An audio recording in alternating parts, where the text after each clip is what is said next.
All right, hello. Welcome to Artificially Intelligent, the podcast where an African-American black person of color musician in Philadelphia and a lily white cracker-ass honky, I'm trying to point to myself, in Iowa, comedian in Iowa, two old friends, we take our unique perspectives on life, our previous experience as a person of color and a person of lack of color, and bring them to today's issues.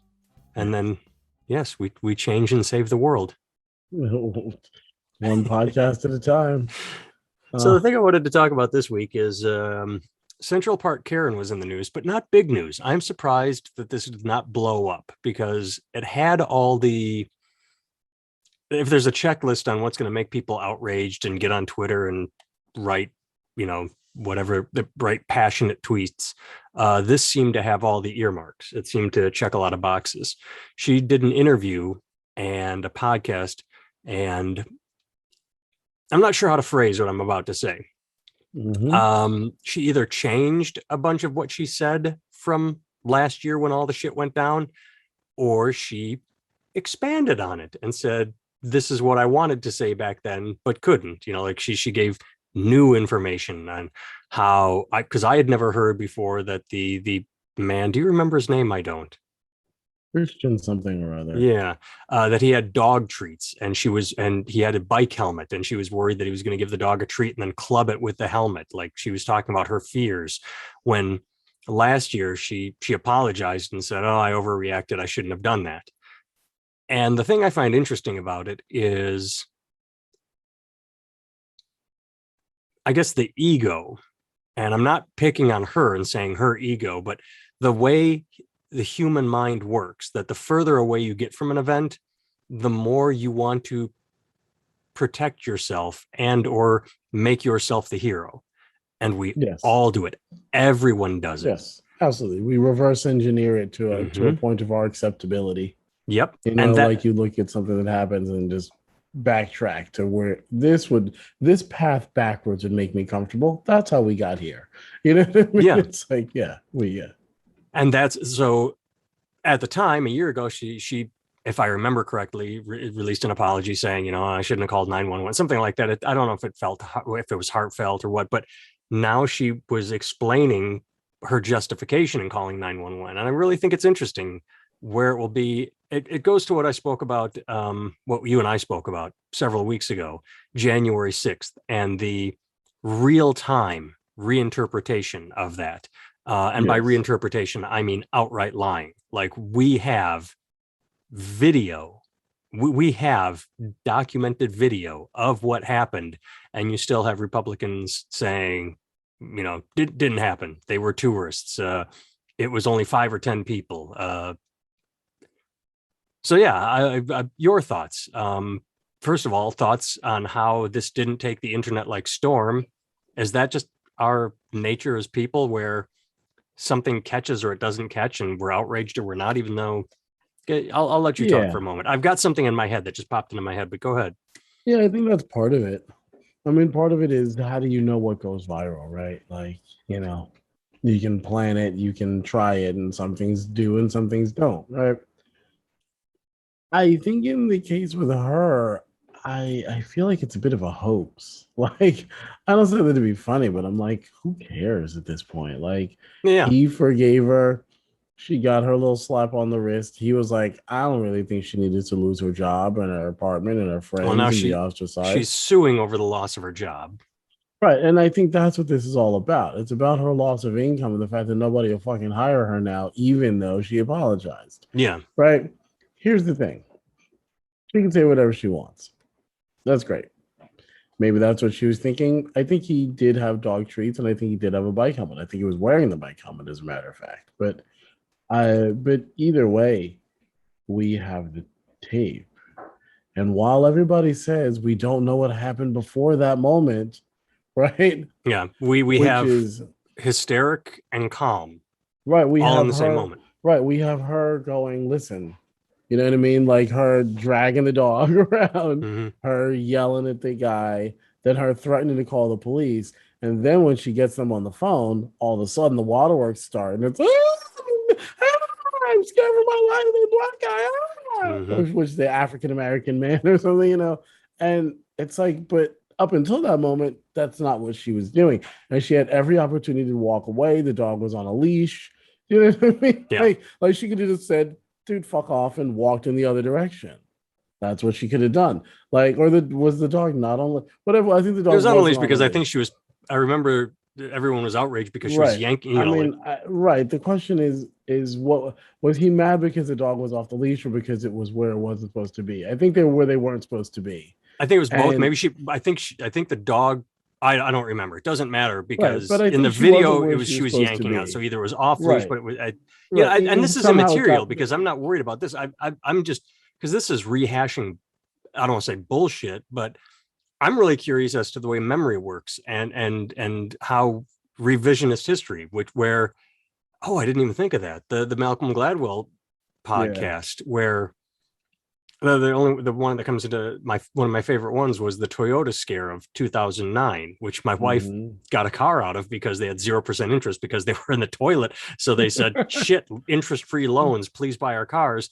Because to anybody that doesn't know, back then there was this media hype, this media scare saying that Toyotas accelerate without reason, and they have these panic phone calls to 911. Oh my god, my car is it's won't stop, it won't stop. And so they did all this research and found, no, these dumb fucks just had their foot on the gas. That's literally all it was, is assholes pressing down on the gas pedal and not just either A, lifting their foot off, and B, putting on the. And so his revisionist history is a search for the truth, which is interesting because as you and I started this, 90% of the time we drift further and further from what actually happened to justify our lives, our decisions. And Oh, that's why one of my favorite things to do in life is to blame myself for everything. I blame myself for my breakups. I blame myself for my failures, because that way, even if it's I revisionist mean, history, I'm not trying to point fingers at other people. yeah. Well, Ebola. I remember a time when I was supposed to talk to one of my exes about something, and at the time my father was really sick, and I didn't call her, Mm-hmm. right? For whatever reason, I didn't call her. Just not in the right frame of mind. Yeah, but I mean, and it was also just like it wasn't a high priority for me. Mm-hmm. And I imagined in your head you play these little psychodramas, you know what I mean? Oh well, when I finally remembered and it was like a day late or whatever, I was like, oh fuck, she's gonna be pissed off, she's gonna say this, I'm gonna say this. We start this, like most of life is negotiation, You except start the that most of pre-fight in the your head so that when it happens, yeah. you can really Yeah, which fight. is really not wise, you know what I No, mean? But like it's also like we spend so much of our time negotiating, but most of it exists in our head. Like it's not real. Like most of the mm, negotiations that we do in life are just in our head. It's just bullshit, right? So I'm sitting there, I'm thinking, and I was thinking to myself, but what a fucking bitch. Like, give me a hard time, like when my dad's super sick and shit. And I was thinking, that's not really what happened. Like I actually just forgot, right? yeah, And I was repainting it in my head as like this thing, and I could watch it happening. I watched it, I watched the thought start to crystallize, and I watched myself start to mentally imagine telling a friend about the audacity of this bitch to be giving me a hard time while my father is deathly ill and all this stuff. And I was like, and I watched it happen, and I watched myself start to believe it. And then I was like, wait, but that's not at all what happened. I just forgot. You know what I mean? yeah. And I watched it happen, and I was like, holy shit, that's incredible. Like I watched myself in real time take the truth and reconfigure it to my comfort zone. And I was like, well, isn't that something special? Like, look at that. And I caught myself doing it. And the real thing that scared me is how many times do I not catch myself? Do you know what I That's mean? yeah, that's Right? goddamn interesting because that I would Right? wow. I that's why I would love for the movie. I remember seeing it, and I remember very clearly thinking, finally someone um took what I believe and translated it because I couldn't. It was up here and I could never explain it. And then Albert Brooks made Defending Your Life. And I said, see, that makes sense. And that's, Yeah. I would love for that movie to be accurate. So when you die, you get to see things as they actually happened. So, oh, wow. You know, like that's not how I remember that. Oops. I guess you know, Yeah. because I'm going to say something egotistical here. I don't know that I do what we're describing. I'm sure I do, but when I think back, like I can think of specific instances where, again, I blame myself. I'm like, you know what? That's probably my fault. So I'm not, because maybe I'm comfortable with that because I don't want to be blaming others. Or I can think of it. I'm thinking of a very specific instance right now. Where there was a blow up. You and I have talked about it in private, and I never understood what happened. And so I've never gone back and framed it into, oh, she must have been this, or I did that, you know, like F her or what. I've remained perpetually confused. And I kind of like being there because because I haven't justified anything I did, and I haven't really blamed her for anything she did. I've remained perpetually confused. I guess I can, instead of being vague, I can just tell you it was this girl, I won't use her name, that we were friends with. We never hooked up. And one day we were hanging out. I think I've told you the story and you've given me an answer, but we're sitting on my bed and we're watching TV and we're just really close, but we're friends and, touching children, whatever. And she wanted to watch another program. I'm like, it's a rerun or something, like we could watch something. And she blew up. She's just like, no, I want to try and see that. And then she stormed off. I'm like, fuck just happened? We were just sitting on my bed together watching TV and you stormed out. And I've never understood why. And that was the last time we spoke. And yeah, it could be she wanted me to make a pass at her, or I have no idea. I remember I'm not explaining it well, but I mean, I wonder if I would love to see that and know what she interpreted or what I was supposed to do to prevent. I have no idea, But I wonder if sometimes you unconsciously take the blame for things that aren't your fault. Right? Like probably. if you take like here's the thing. Everything in your life is your responsibility. Yes. But that doesn't mean it's your fault. Yes.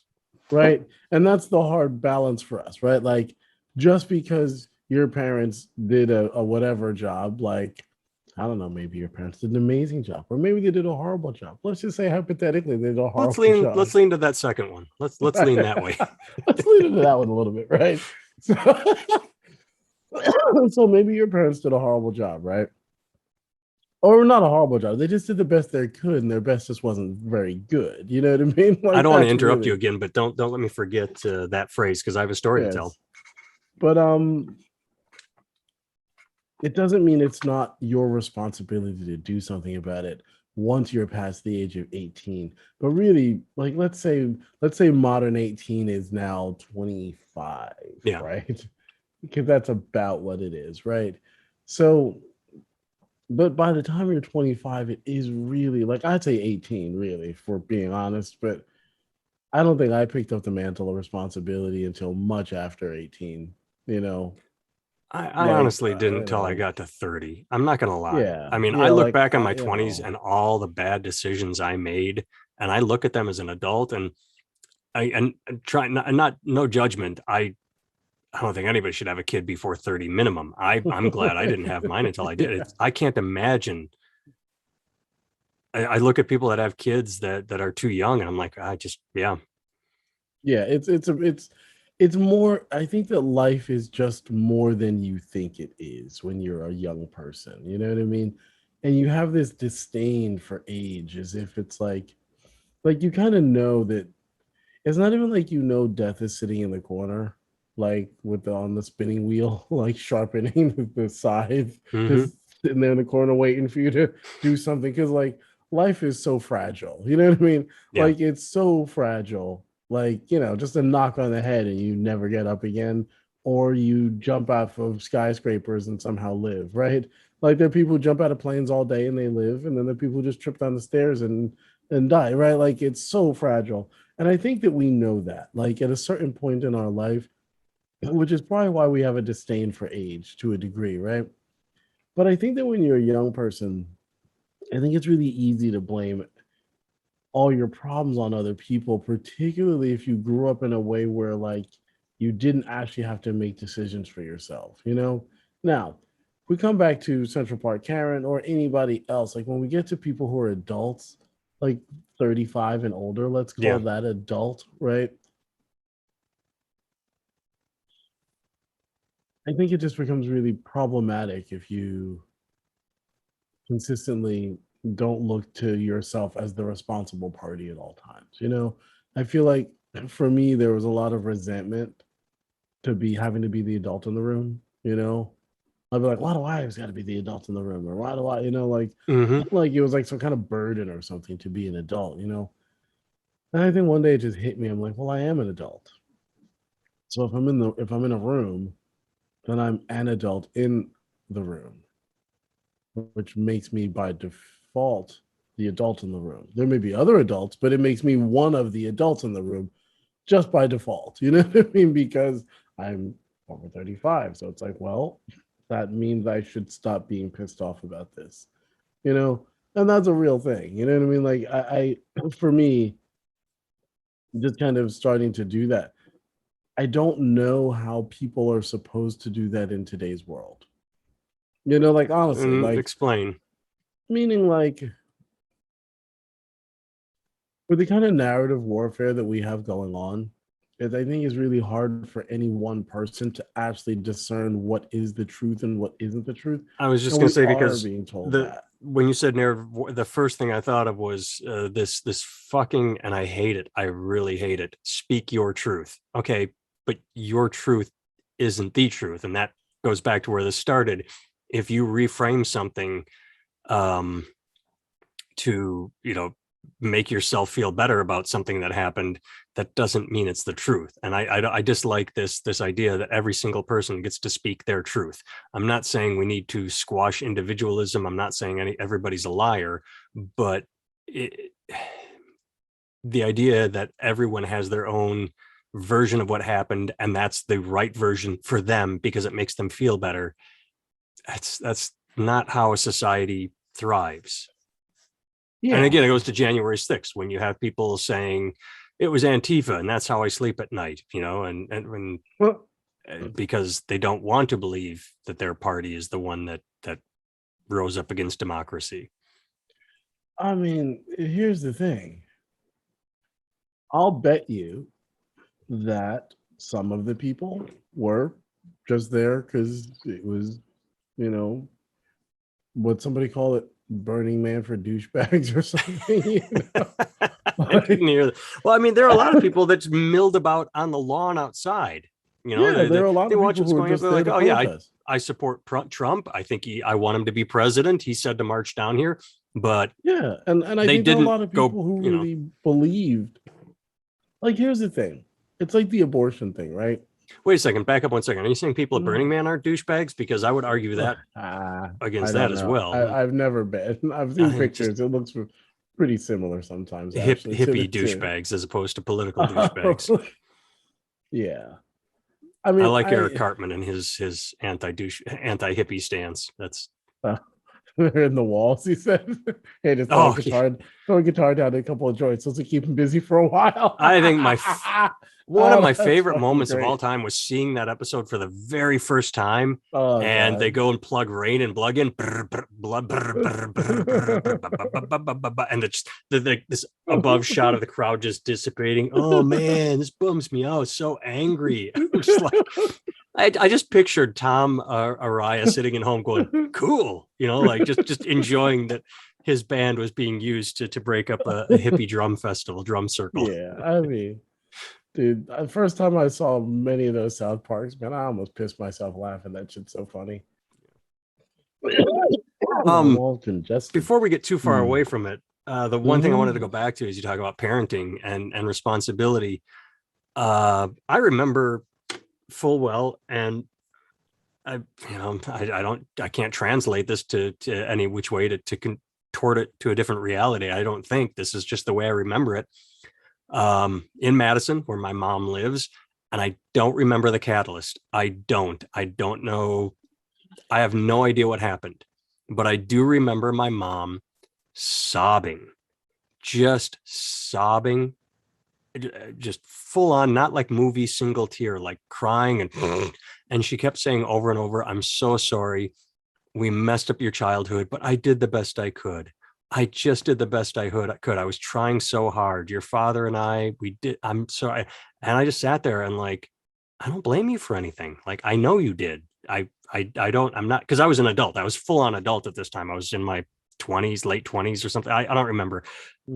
But I just remember, I remember that. And I find it interesting because you hear about people that wait for that moment where they're just like, yes, I finally got you to admit that you screwed me up. And I remember at that moment, I was just like, I don't blame you for anything. I know you did the best you could. I had to figure it out on my own. And sure, I carried a chip on my shoulder when I was a teenager. That's kind of what you do as a teenager. I just took it to a little extreme because of my childhood. Carried over to my 20s, my bad. But I eventually figured it out. And yeah, I didn't need that. We talked about it. It was cathartic for her. But she appreciated the fact that I said, look, Mom, we're good. We're fine. I don't worry about it. Like, now that I'm saying it, I probably should have said, I forgive you. I don't know. Like maybe people like to hear that. I don't know, but I don't know. I don't blame you for anything I think is better in my mind. But yeah, that's what I thought of is I don't remember consciously ever saying, wow, I better man up and figure my life out.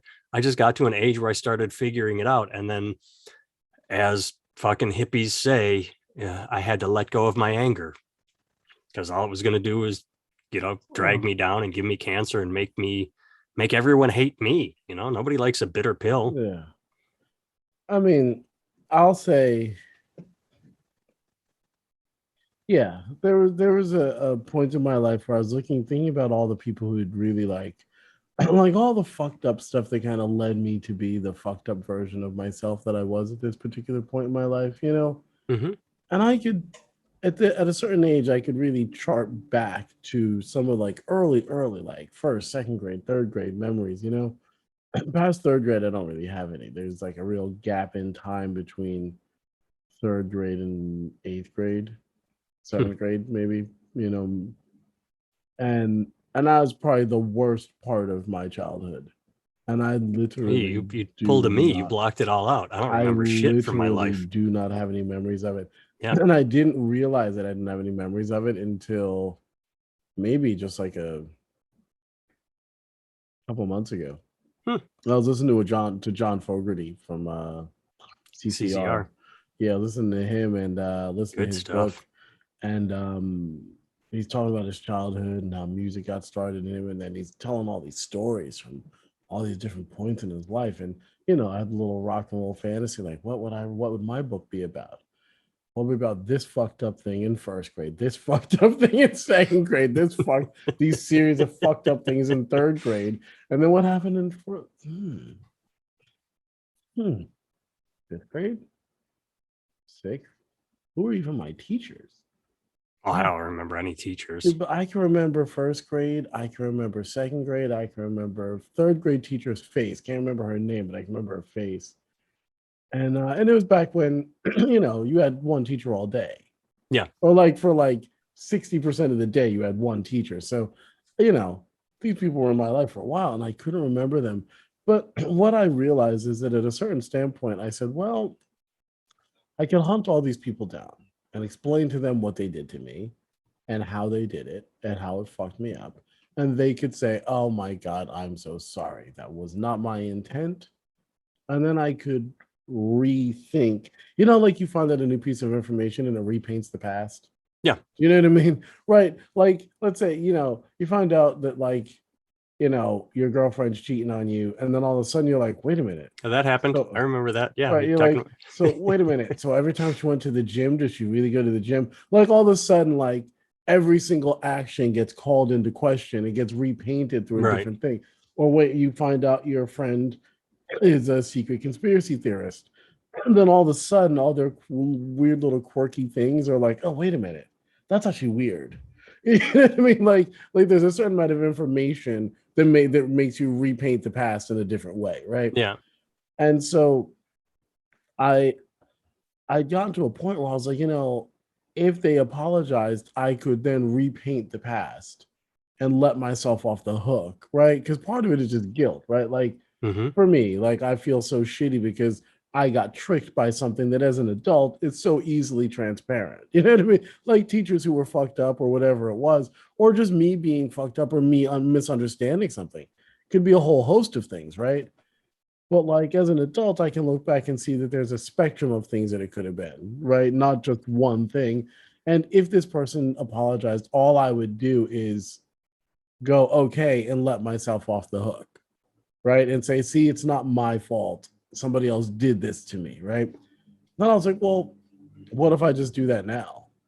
Mm-hmm. Like, what if Yeah. I just say, hey, this is not my fault. I was 6, right? Like I was 6 and I was at the age in which you'd believe in Santa Claus.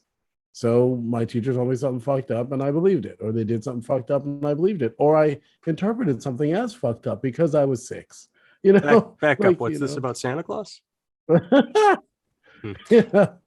But you know what I mean? Like, well, no, I do, like, because this harkens back to, if I don't know if you remember, we talked about we have a podcast somewhere in our history that I believe I titled Forgiveness.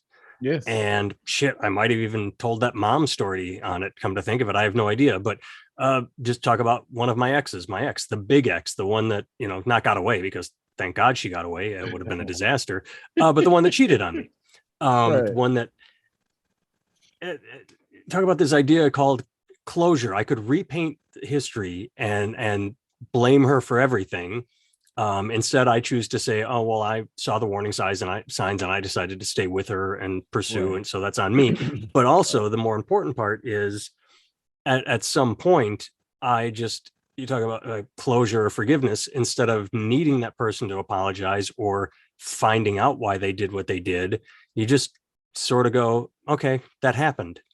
Like it Yeah. happened in my life. I can either dwell on it. I can either hold anger until I hear from them. There are so many things you can do. There are a myriad of paths you can take. And the one I choose to take as often as I can is, okay, it happened. Deal with it and move on. You don't need another person for closure. You don't need another person for forgiveness. You don't need to repaint history to make yourself the villain or the good guy. You just have to accept what happened because it happened and then move forward. And it doesn't sound like Central Park Karen has done that. I mean, and you can see why, because her life was completely upended. She woke up one morning just a normal person, and the very next day she was an internet sensation with everybody knowing who she was and For all the everybody wrong hating her. reasons. For Yeah. all the wrong reasons. I mean, here's the thing, right? She was like Rebecca There's Black with talent. Wait.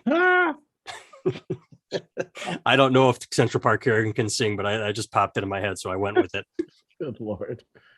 I think that, it's an interesting thing because it's not what happens, it's how we interpret it, right? And Most how of we deal life with is it. about how we interpret it and how we deal with it. The thing is that, like I agree with you.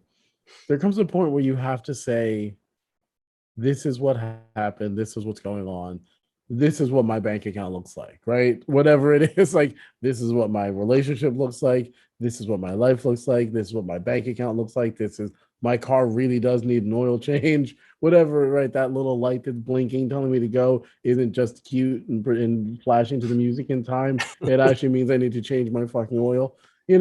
Like, there's a lot of just real realities that we often have to face. I will say though that, like, and I know it sounds silly because it does sound like it's not, like, I understand that it's hard, like young people, if we take it out of ourselves for a moment, so it's not personal. I feel like okay, we'll make it personal then, not personal. I was going to say, I you feel can't say it's not personal and then I well, feel. You have to say I think, because well, thinking is what you think. Feeling is I right. feel like ice cream today. Not, But like like, well, I feel I like don't feel Newton's theory of relativity. right. But like, but what it is like, I don't. I don't feel like I was trained for the world. I feel like the world was trained to function in is not the world that we now have.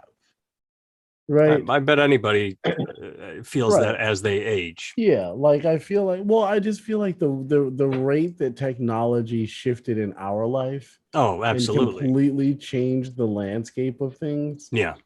Like it used to be like you kind of weren't shit until you were 40, you know? Like if you were a doctor, a lawyer, anything, any job that is like a skill-based job, one of these things that we call meritocracies, right? Like if you're the best lawyer, you win the most cases, shit like that, you know? That kind of stuff takes time, you know? Hmm. Like when we grew up, you weren't expected to be a millionaire at 22. You just weren't. You Yeah. know what I mean? Like nobody, that wasn't a thing. Like if you were a millionaire at 22, it's because you inherited some money or you had a big ass shovel and accidentally found oil in your backyard. You know what I mean? Like people stumbled upon millions occasionally, right? But the amount of millionaires under, remember, like there used to be like the 40 under 40 and 30 under 30 and Yeah. Yeah. shit. Yeah. Yeah. Now that's not even a thing. You know And what I now mean? you That's have a not even a 7-year-old thing. unwrapping presents on YouTube that makes Right. Right, $22 million. exactly. Right, that has a Patreon account to get more fucking presents. Right. It's like the fuck, right? It's a self-sustaining ecosystem. It's And that's brilliant. why I love in my Facebook feed whenever I click on the wrong thing, and then my feed becomes full of how to make YouTube work for you. And like every Yeah. so often I'm weak. I'm like, all right, well, click. And it's like, you need a brand, get a YouTube channel, post some videos. I'm like, okay, like it's that easy. You post a video and then you sit back, millions of hits. Come on, Right. Yeah. Yeah, it's absurd. But I think make that, sure you use the right keywords. but Thanks. The fuck? This is the advice. People pay for yeah, this. I mean, it's nonsense. But I do think that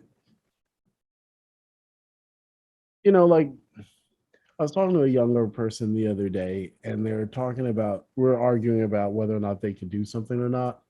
And they're like, yeah, but I understand what you're saying, but I just don't know how. And I think that that's a real thing. You know what I mean? Like, I think that's a real thing. Like, I can be hyper aware of my problems. I always use the joke, like I was dining out on my diagnosis of myself for a decade. Like I know what's I'm wrong not with me. sure I Like, understand that, but like, oh boy, I have this problem and I know exactly where it came from. It came from the fact that my teacher did, my oh yeah, yeah, parents yeah. did Okay, this okay, thing, yeah, and yeah. I have a real clear analysis of it. None of that helped me solve it, right? Like my mind is very good at dissecting things. It's like a scalpel. It's very good at dissecting. It's Yeah. not necessarily good at putting back together. Like you don't use a scalpel to put things together. You use it to take things apart. And I feel like in this country, at least for me, right, right, when you use our feelings, I feel like we've been taught to use our minds in one direction very highly. Like Hmm. we're very critical. Like I know Yeah. how to look at a situation and be hypercritical. Like I can look at myself in the Zoom thing and I can go, oh God, man, is that mic too far? Is that too close? Oh, does that look good? Is it, oh my God, there's a gap in my guitars. Jesus, there's like three there and a space there. Like, what the fuck? That just looks That's so why I don't know it's people. like I don't know if just, you know what I anybody that mean? watches notices this, but I'm always looking at them because I have no idea what you or I are doing. I'm always just looking at the Right. camera. I can sort of Right. see us, but it's like Right. I'm maintaining eye Yeah. contact. Right. Hi, Exactly. viewer. How are you? But that way I don't have to Right. go through with that. Every Right. so often I glance down and I see myself. I'm like, oh, I shouldn't have worn black. Now I'm just a floating head because I have all the dark. But Right. That's I funny. by not Right. looking, I don't think about it. Honestly, I mean, it's I, liberating. I Another mean, hippie word, I think liberating. you're absolutely right. It's just an interesting thing for me but I mean, even like I find that when I listen to music sometimes, I listen from the point of finding out what I don't like about it versus what I do like about it. And Well, that changes my perspective on yeah. songs. I can listen to a song that I don't like and go, well, is there anything about this that I do like? And when I find the thing I do like, then all of a sudden I can like the song, right? Well, to make you feel better about that, Mm-hmm. I can't remember what show he was on, but Sting gave an interview where he said he can only listen to classical music Yeah. because if he listens to anything else, he just sits there and picks it apart the entire time. Right. It's like, so if you're on the Right. same page as Sting, you're not doing so bad. But I mean, But that's he a didn't real say thing, he though. didn't say I think about it as in terms of what sucks. He just thinks about, oh, that was clever, that wasn't clever, that was clever, Right. that wasn't Absolutely. Yes. yeah. What it is I stand in a point of judgment, Yeah. of interpretation of whether or not something is good or bad, as if my opinion matters. Right, like as if my Right. opinion matters on some fucking hit song on top 10 radio. Like I whether or used to not do I that with like it or comedy, and not. I'm very happy I don't do Right. it anymore. I just sit back and like, all right, that's Yeah, I'm much more comfortable now that I don't do that. I'm so glad I got out of that absolutely. habit. And what you also start to realize is that everybody's at a different part in their process. Yeah. It's not a race, right? But two, Well, society seems to set it up like a race where absolutely. you and I are ignored Absolutely. because we're old men and younger, better, faster, even though, well, that's the scary part to go back with you. It's not younger, better, faster. It's this weird perception of younger equals better when I see open micers on stage who, I'm just looking like, okay, that's where they're at. But other eyes look at them Yeah. like, ooh, Well, I mean, I think it's a different kind of caste system. I think if we look at like caste, you have like, oh, your racism, sexism, all these different isms, right? everything, But I'm very racist and sexist. So I have all those. right, Yes. exactly. But if you think about caste from a I need to interrupt you. I apologize. yeah. As soon as we're done, send me the book you read because you always bring it up. The book, Oh, but I don't think you've ever told me the title. You need to read this book I read. So I need a text so I I mean, know what it's to actually read. called caste. That's oddly enough what it's called. Okay. Yeah. Actually, why am I So saying easy after? enough. Let's give it to anybody that happens to be watching. Do you remember the author's name? Well, Caste by Isabel Wilkerson. All right. I imagine a lot of people have real issues with it because it brings up a lot of stuff that's really difficult to deal with, right? What I would call difficult truths, right? But Her truth. right, exactly. But one of the things that she says in the book is she talks about different, like if you think of caste as a kind of hierarchical system put in place where one person gets benefits and one person doesn't, right? And there's the kind of understood hierarchy that everyone's supposed to function under, right? We immediately go to things like race and gender, right? And then we start creating all these stories in our head. Either A, that's true, that's not true, this is just more of this other stuff, or that's so true, God damn it, I wish more people knew, whatever it is, right? Yeah. But here's the thing. Let's take it out of the context of race and gender for a second. Imagine you run a tech company and a 58-year-old comes in and wants to be a programmer versus a 22-year-old. What's your immediate thought? You know what I mean? Right? Like you immediately have a hierarchy and you, without even listening to either one of them, you've already made a massive amount of assumptions the 58-year-old can't code, right? And they can't program. And the 20-something-year-old is going to wipe them under the table. And that may not be true. Now, is there a statistical probability that the 20, 24, 26-year-old is better and knows more or just grew up with it and has it integrated into their system? Yeah, absolutely. Maybe there's some truth in that, right? No, there's probably it's statistically probably true, but it doesn't mean you shouldn't. I mean, that's why they say blind resumes are the best. No names, no genders, just what is a resume? What is it? And yeah, and there's something very real about that, right? Like there is a hierarchy. We have a real system of like caste by age, Yep. And you can see it because, and it's not about talent. It's not about whether or not you're good or not. It's about something else. But it's kind of just baked into the system that we have here where we idolize youth. Like we act like we don't. Do you know why that is though? Why we do it? Yeah. Are you going to tell me or are you asking me? No, I have a thought that just popped into my head and I doubt it's original. Me. I'm sure I read it. I'm sure I heard it. Started somewhere in the 70s and 80s where kids started getting allowances and things like Jaws and Star Wars and going to the movies. And suddenly industry realized, oh, wait a second. I'm not going to turn a 40-year-old or even a 30-year-old, but mostly 40. I'm not going to turn a 40-year-old that's buying Coke his whole life into a Pepsi drinker. So I got to target the youth because two things. One, they spend their money like morons. It's what they do. I mean, Mm-hmm. I look at the stack of CDs, I can forgive myself because who saw Spotify coming? Nobody.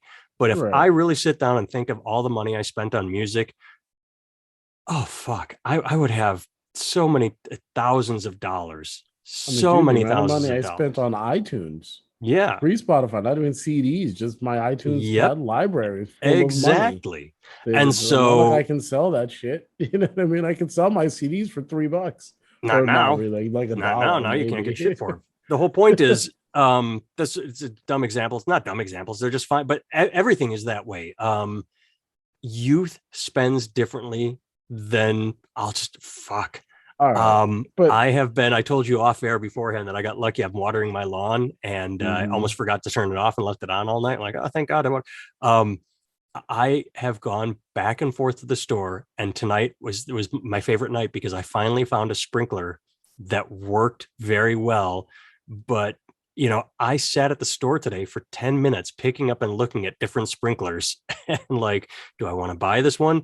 Whereas a 20-year-old is just going to walk in and go, fuck it, and grab one.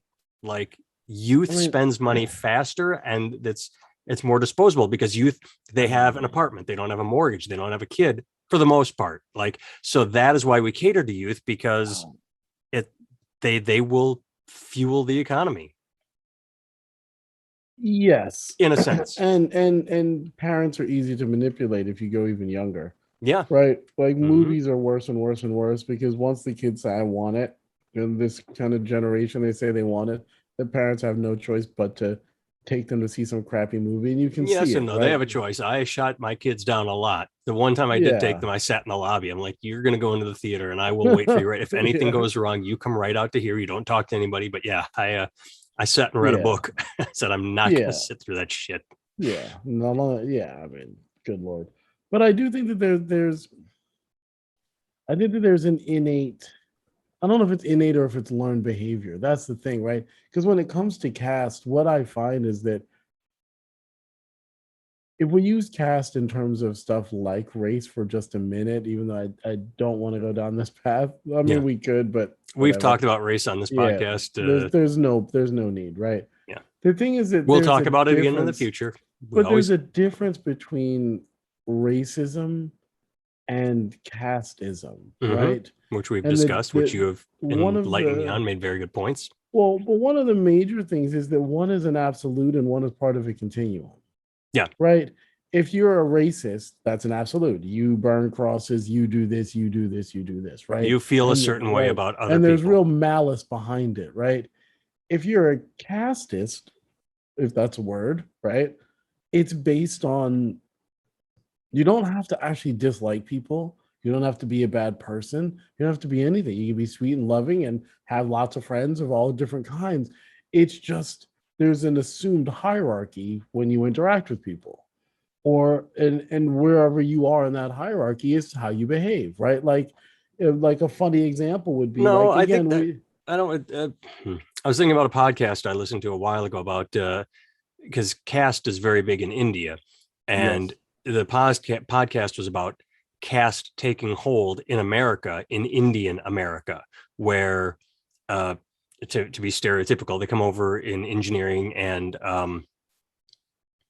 tech jobs, and if enough Indian Americans end up in a place, they start to suss one another out, or at least the people in the higher caste start to like, so what's your last name, or where are you, Right. what part of India, What yeah, where are and you from? What do your yep, family what part of do? India. What is And this yeah, thing was about absolutely. people that came from the lower caste system in India and thought they escaped it in America, like, okay, I'm free. Yeah.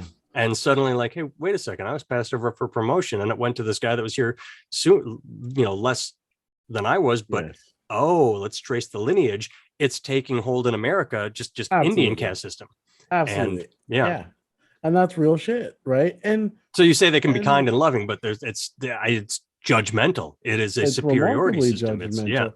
But I mean, it's also just like who you expect to have a certain role and who you're willing to accept in that role, right? Like, Hmm. like again, like everybody's totally psyched about their Indian programmers popping over. Hmm. But if that guy starts to go for CEO, what does that Yeah, look like? Do you that know what I would mean? And people I'm get a not, little pissy. and I'm not saying they will or wouldn't. I'm just saying, think about it for a second. No, no, Because when I they right, want like the old white guy in right, the CEO position because right, that's what they've exactly. always seen. Right. And that doesn't mean that they hire Indian people, they hire all kinds of people. And they don't think that they're being racist or casteist or anything like that. But I'll go you one you further. I'll tell you a know, quick story. The founder of Chobani, you know his story, right? tell me Okay, this. I'm not going to go into detail. He's Muslim. He came up with the idea of Chobani and marketing it, and now it's multi-billion. And he started trying to help bring in Syrian refugees and give them jobs. And I believe it was Idaho. This community in Idaho that had a Chobani factory was all like, "Oh, we love him. He saved our town. He gave us all these jobs." Wait a second, why is he bringing more Muslims in? We love him, and it was very conflicting for him. They weren't outright saying no more Muslims, but they said they were very conflicted as well. Like, wow, we love him. He gave us jobs. He gave us stock in his own company. He treats us well, Right. but he wants to bring these people that wear this shit on there. They worship the wrong God. Like, it's the same God as you worship. It's just a different way. But it's like it was he's good, but one's enough. Yes. And this brings us right back to our initial assessment, right? If Central Park Karen saw a white dude with a baseball cap, with a baseball helmet, And dog treats. and dog treats, and he told her that she's not supposed to be walking her dog there, would she defer to him, or would she have called the cops in the same way? Right. Or And even if she now, didn't defer to him, would she have called the cops, or would right. she have And would she right. have just yelled at him back and forth? Or yeah, Right, and we don't know the answer interesting. to that, but we don't know the answer, right? No, we don't. And We and can the, we and can it's the same thing when suspect. We people can say, "Well, assume. if Black Lives Matter protested and broke in the Capitol, they'd have all got shot." Maybe. I tend to believe that if you had, I don't know how many people were there, but if all those faces were black faces and they were busting in, breaking windows and beating cops up, I think it would have been a big deal. I think Yeah, people would have reacted differently. I can't prove that because that's not what happened. Do you know what I mean? Like yep. black people didn't run around and beat up cops with American flags and fire extinguishers and shit, right? That's not what happened. So I don't know. I can only make assumptions. What I will say is that there's a lot of like the guy named Charles Murray wrote a book. He wrote he co-wrote The Bell Curve back in the day, and he Hmm. has a new book called Facing Reality or something. And basically it's about, listen, we keep saying these things are racist and we keep saying this and we keep saying this, but there are definite there we act like that there's no measurable mean differences in races.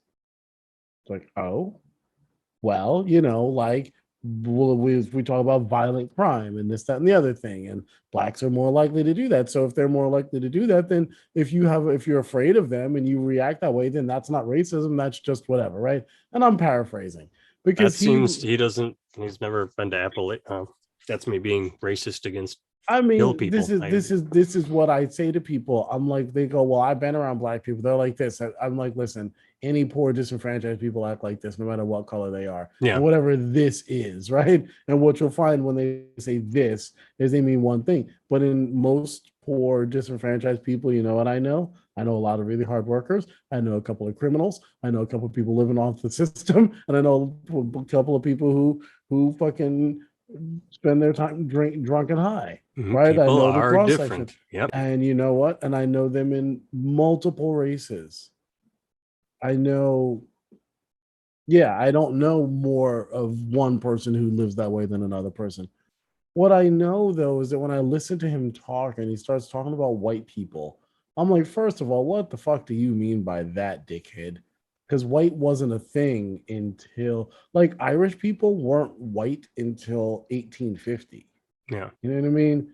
I don't think Neither, and I Italians were don't know when white Italians. Yeah, I until, was just gonna say and I don't know when then Italians were. other Eastern Europeans who look very white other Europeans didn't become that until the early 1900s. Like, We were till, still telling you know what I Polak mean? jokes in the 1980s. Right. I mean, like let's not act like if you say, well, the mean average of white people, their IQ, it's like, really? Get out of here.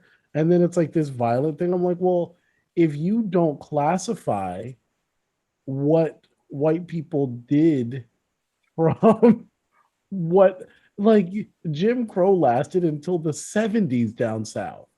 Like, that's the 70s, dude. More black people got lynched after Reconstruction than during the whole during Yeah, the whole and all Palestine. the It's Confederate like, statues went up well right, after, like right. I mean, in and the like, 20th century they went right. up. And they're like burning towns and flooding people and lynchings daily, bringing their children to lynchings and shit. And that's not We're not considered a going to talk race thing. though. Let's get away. Right. But that's what I mean. Yeah. It's like, I'm not saying that there are not mean averages that are that the averages could be different and from different groups and things like that. But like, let's start actually compiling all the information Yeah. together. Yeah. Right. Let's not pick and choose what you think is accurate to do such things. You know what I mean? And I feel like that kind of cast thinking is dangerous, right? Like the inability to see the problem in one's own community.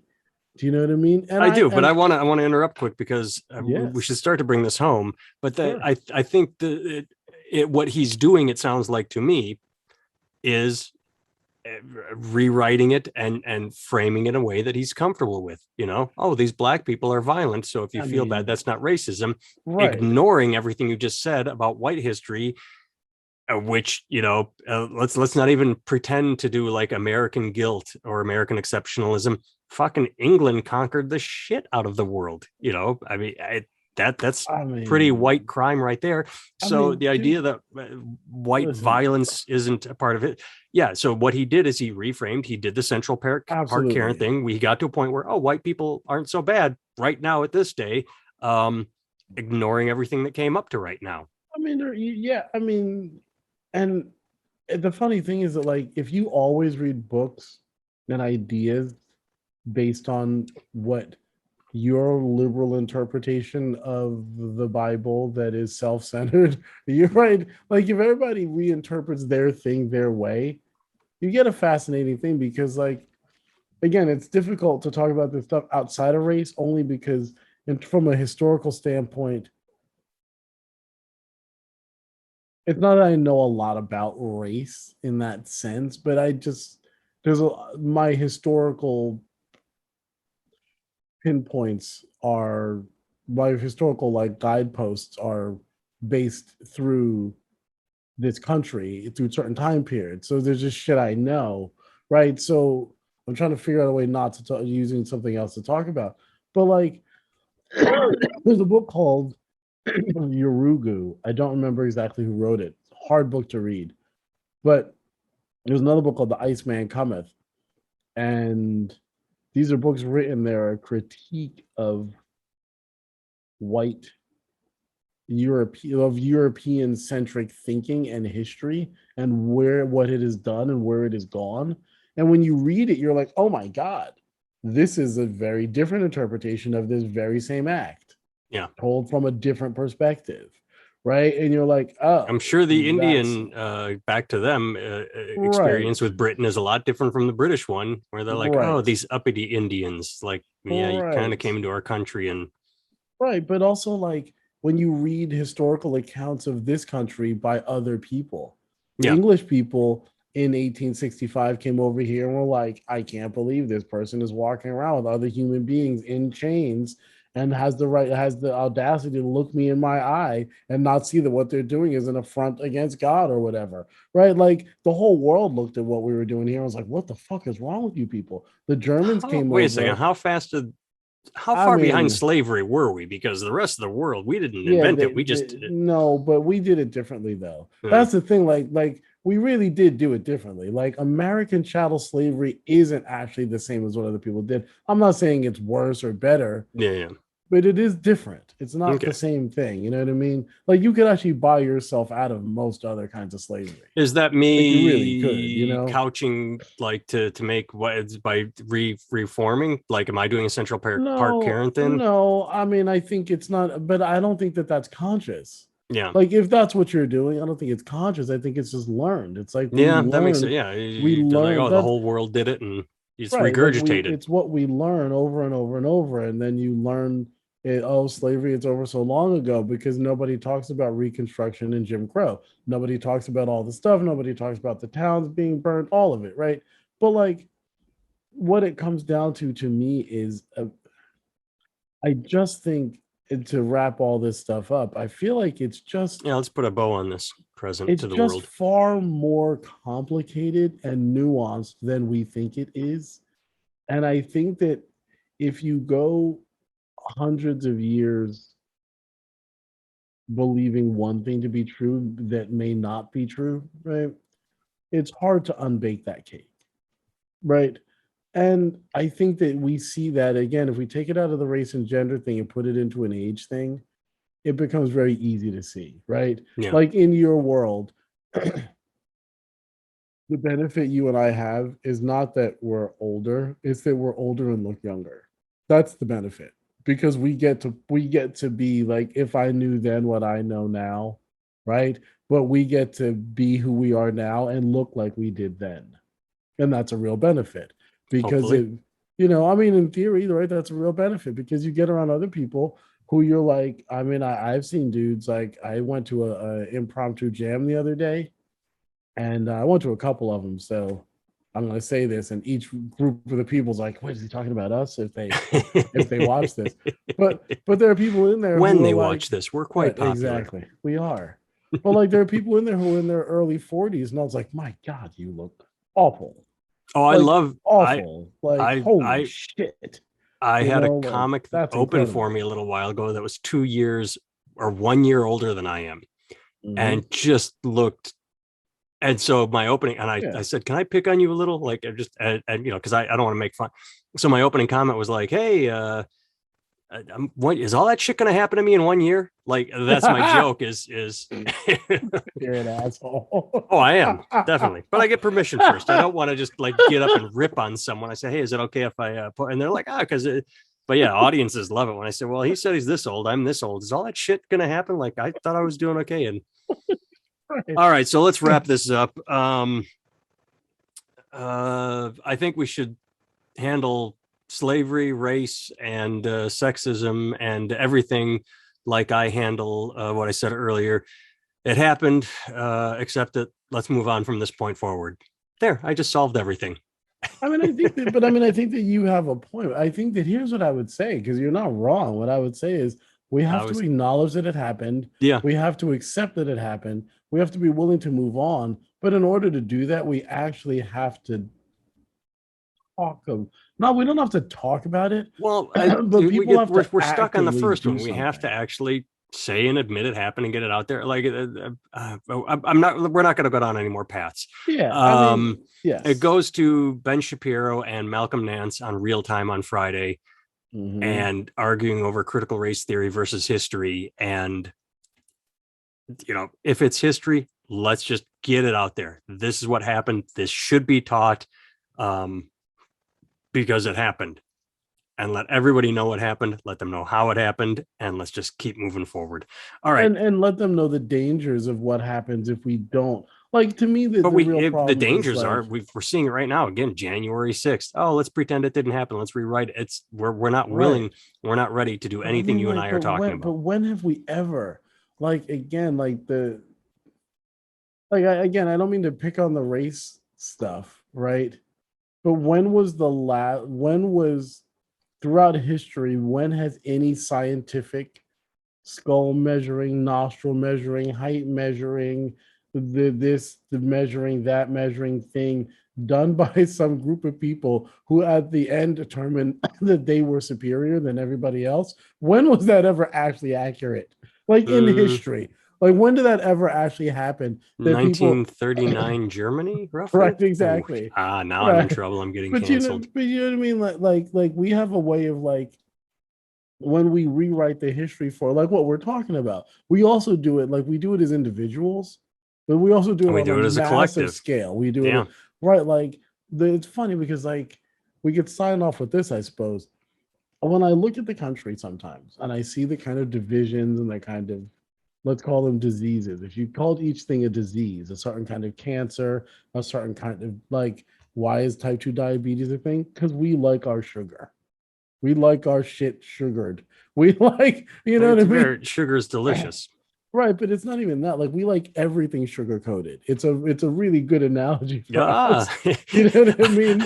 Our food and our history. Right, like we have like what would be the equivalent of historical diabetes, where Oh, I the like sugar this coating analogy. is I starting to like this kill very us. much. You know what I mean? It's like we have that. You look at stuff like cancer, you look at the country, and you can make an analogy that we have these huge pockets of cancer. You can Mhm. look at it and go, well, this race represents the heart, and this represents the soul, and this represents the this, and this represents the that, or this is the heart, and this is the pancreas, and this group kind of does this. And it's like, yeah, except that while the heart is very much the heart and your lungs are very much the lungs, they don't fight over who's more important. Yeah. Right? They just go, hey, we need to work together. And they like if you like all of it, and if you bring that down to the microcosm of your family, of your relationships, chances are you'll find the same problems to a different degree in your own life.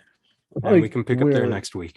yeah, that's actually a great place to. Somebody hold us to this, because I would like to talk about like the parallels, like how our sugar coating our lives really does give us the equivalent of a kind of No, psychic or emotional I think it's a diabetes. fucking You know what I fantastic mean? analogy. So, So yeah, but yeah, let's sign off. Give these people a break.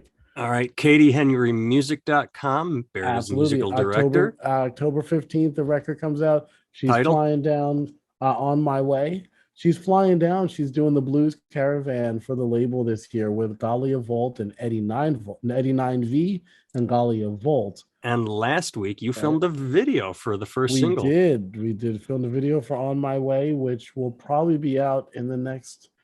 We should have the roughs back probably soon. We don't have them back yet, but by the end of this week, we should have our roughs back. And speaking of last week, if you are still listening, made it this far, hey, Barrett, why didn't we release a podcast last week? Oh, because we recorded one. We actually talked to a Satanist. Barrett and I had a guest on. It was a Satanist. Yeah. And apparently Jesus didn't like that very much, because after it was over, I hit stop record. Everybody said goodnight. And then it said it was, I don't know how many people use Zoom, but it did that thing like, you need to save this. And it, the bar went, all the way across. And then when it finally said it was done, I'm like, good. And I went and did something. I came back to my computer to put it into edit, and it was gone. And I spent over 30 minutes on Zoom help with a chat support saying, okay, look here. I'm like, I'm in my Zoom folder. It's gone. They're like, okay, let's look here. I'm like, okay, please. And they're like, where? And they're like, where is it? And I'm like, that's why I'm on Zoom chat with you. That's why I'm talking. And so we talked to a Satanist last week, and it disappeared. So we're going to try and get the Satanist and our favorite Christian Michael on a show together to have not a debate, but an interesting discussion. All right. Yeah. Santa Claus versus Jesus. Nathan, of South Park. Yeah. NathanTimmel.com is where you find me. New comedy. No, kind of new. I call it. I have 6.5 albums out. There's 7, but it's 50% new stuff, 50% old stuff, 100% clean. You can listen to it with grandma. I don't know that my next album will be clean, but I wanted to get one clean album out. It's called Skinny Fat. I'm putting the graphic up now, and the book is still, people are liking it when they find it. We Are 100. It's available on Amazon, and either the people that hate it are extremely polite, and if that's the case, thank you for not posting negative reviews, because all the reviews so far are really positive, and that makes me happy. All right, good shit, dude. Talk to you later, my friend. Yeah, man. See ya.